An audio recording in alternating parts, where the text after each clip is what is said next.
হেরে গেছি তাতে কোনো ব্যাপার না। সামনে আমরা সরকার গঠন করতেছি, ঠিক আছে? এগুলা ডাকসু টাকসু এগুলো আমরা কিছু মনে করি না আর কি, নাথিং ব্যাপার।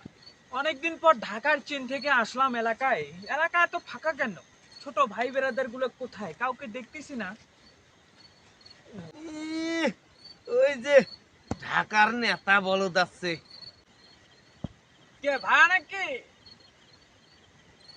ভালো আছো ভাইয়া? তুমি তুমি বলবো না? তোর বয়স কদিন রে? হ্যাঁ, ঢাকা যা কি নেতা হয়ে গেছিস, গ্রামত আছে কোনো ছোট বড় মানুষ নে, হাঁকাও তুমি করছিল মানে? আরে ভাইয়া কি বলবো, তোমরা গ্রামের গাইয়া ছেলে পেলে ভাইয়া, বুঝছো এগুলা। আমি ডাকসুতে ভিপি দাঁড়াইছিলাম, বুঝছো? হেরে গেছি তাতে কোনো ব্যাপার না।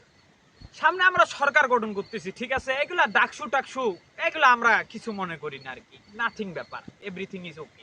শ্বশুরের বেটার ঘর ঢাকার বড় নেতা হইছেন, ভিপি দাঁড়াইছেন, এই জন্য গ্রামত আছি ছোট বড় কোনো মান সম্মান বোঝেন না।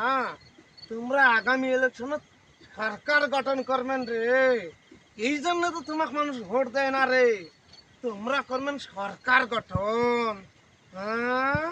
আচ্ছা ভাই ঠিক আছে, ভালো থাকো। হ্যাঁ, সময় চলে যাচ্ছে তো, আমার একটা মিটিং আছে। তোর সময় তো ছয় মায়ের সালামের, তোর সময় নেতা হয়েছে।